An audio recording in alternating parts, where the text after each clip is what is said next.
Shalom teman-teman, selamat menonton video ini. Teman-teman mengklik video ini artinya teman-teman ingin mendengarkan firman, mendengarkan renungan kita yang terambil dari 1 Timotius 4 ayat yang ke-12. Sebelum kita memulai renungan kita, mari kita berdoa. Terpujilah Allah Bapa kami yang ada dalam kerajaan sorga. Sangat indah rencanamu, sangat indah firman-Mu ya Tuhan. Dan hingga pada saat ini kami rindu untuk mendengarkan firman-Mu. Berkatilah kami, jamalah kami ya Tuhan, agar setiap butir-butir pembelajaran dari firman yang telah Engkau berikan dapat kami pahami, dapat kami maksimalkan untuk memperbaiki diri kami dan menjadi pribadi yang lebih baik, lebih dekat kepadamu ya Tuhan. Terima kasih Tuhan, kami akan memulai renungan kami, pimpinlah kami. Dalam nama Tuhan Yesus, kami berdoa, amin. 1 Timotius 4 ayatnya yang ke-12 berbunyi demikian. Jangan ada orang yang meremehkan engkau karena engkau muda, tetapi jadilah teladan bagi orang-orang percaya dalam ketaatanmu, dalam tingkah lakumu, dalam kasihmu, dalam imanmu, dan dalam kesucianmu.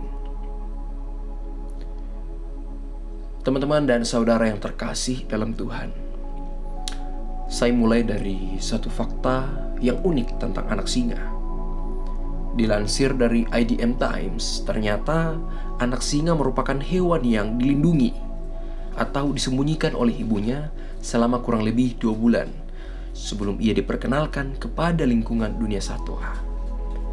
Dengan maksud ibu singa melindungi kondisi anak yang masih lemah, karena ibunya berpikir bahwa anak itu belum siap dan sangat rawan untuk menjadi incaran hewan liar lainnya. Di sisi lain, kita mendapat satu fakta bahwa anak singa merupakan hewan yang sedari kecil menunjukkan keberanian yang luar biasa. Mereka belajar berburu dan melindungi diri mereka sendiri.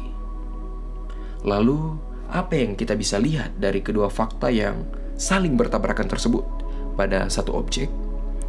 Lalu apa hubungannya dengan ayat renungan kita? Nah, di sini kita bisa melihat bahwa bagaimana sosok anak singa yang selalu dilindungi oleh ibunya, tetapi ia atau anak singa tersebut tidak memanfaatkan hal tersebut. Ia berani untuk mematahkan ketakutan orang yang lebih tua darinya. Ia berani untuk menunjukkan siapa dirinya sebagai anak yang tangguh, sebagai anak yang berani untuk belajar dan mengambil risiko. Seperti pada bacaan kita, Rasul Paulus menuliskan surat untuk Timotius. Di dalam ayat ini ia menjelaskan bahwa usia muda bukanlah sebuah ukuran kualitas kepemimpinan atau kedewasaan rohani. Dia mendorong Timotius untuk tidak membiarkan orang lain meremehkan dia hanya karena dia muda. Saudara-saudaraku, begitu pula dengan kita. Seringkali kita memegang teguh prinsip, waduh, saya masih muda, saya belum bisa untuk dewasa dalam iman. Sehingga kita membatasi diri kita untuk tetap berada dalam hal duniawi. Seperti kita sering berkata, mumpung saya masih muda, nanti kalau udah tualah baru dekat sama Tuhan. Nah, pernyataan ini mungkin selalu menjadi refleks berpikir kita, sehingga kita membatasi untuk dekat dengan Tuhan. Namun percayalah bahwa Tuhan mengajarkan kita untuk belajar, memahami, dan menjadi pemimpin tanpa batasan usia. Janganlah kita berpikir kalau saya ini masih muda, tidak ada yang mau mendengarkan saya.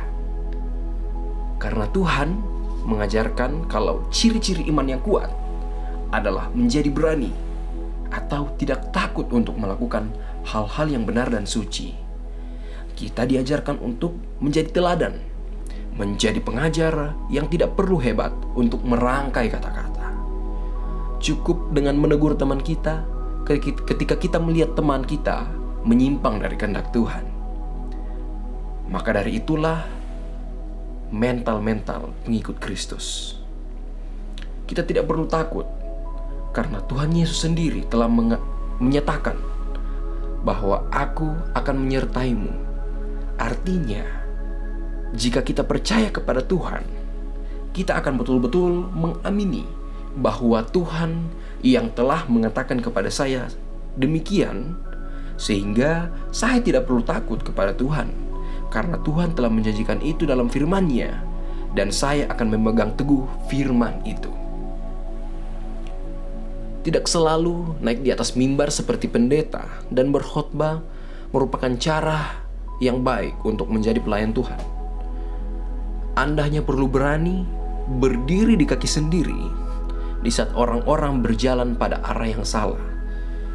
Anda harus menjadi teladan dalam setiap perbuatan dan tutur kata yang kita perbuat. Jangan mendengarkan hinaan, bulian, maki-makian, dan hal-hal negatif lainnya dari kata orang tentang hidupmu maupun tentang hidup orang lain. Ingat, Yesus saja adalah Tuhan yang dibenci oleh banyak orang. Lalu bagaimana dengan kita? Ingatlah bahwa kebencian atau hinaan bukan menjadi tolak ukur dari tindakan kita, selama itu berkenan di hadapan Tuhan. Dan tak hanya itu, Tuhan mengajarkan kita untuk menjadikan diri sebagai karakter yang pemberani, berani mengutarakan pendapat, berani menegur ketika ada yang salah, baik tua dan maupun muda. Hal ini mengajarkan kita untuk tidak menjadi hormat kepada orang yang lebih tua, karena menegur atau mengingatkan dengan baik bukan berarti tidak menghargai, karena hal tersebut adalah untuk memberitahukan jalan yang benar, yang artinya kita sudah menunjukkan sifat mengasihi, sifat menyayangi teman kita. Dan sebagai anak muda, kita harus berani bersaksi kepada siapapun yang membutuhkan firman Tuhan. Oleh karena itu, marilah kita akhiri renungan kita ini dengan satu doa. Kembali lagi kami datang bersyukur ya Bapa, atas firman-Mu yang sungguh indah bagi kami. Kiranya firman-Mu ini ya Tuhan dapat menjadi pedoman baru yang sungguh-sungguh mengubah kehidupan kami menjadi semakin dekat dan semakin baik dalam kehendak-Mu ya Tuhan. Terima kasih ya Tuhan. Mungkin dari kami ada yang akan melanjutkan aktivitasnya ya Tuhan. Berkatilah kami ya Tuhan, agar setiap aktivitas ini dapat berjalan dengan baik ya Tuhan, dan semuanya itu seturut dan sesuai dengan kehendak-Mu ya Tuhan. Terima kasih ya Tuhan. Kami serahkan setiap perjalanan hidup kami ke depannya kepada-Mu ya Tuhan. Engkau yang memegang tangan kami, Engkau yang menopang kami ya Tuhan. Terima kasih ya Tuhan. Di dalam anak-Mu Tuhan Yesus kami berdoa. Haleluya. Amin. Peganglah terus iman dan keberanian dalam setiap langkah hidupmu. Maka percayalah, Tuhan akan selalu menjadi support system ter-OP di dalam hidupmu. Selamat bersukacita atas firman-Nya. Tuhan Yesus memberkati.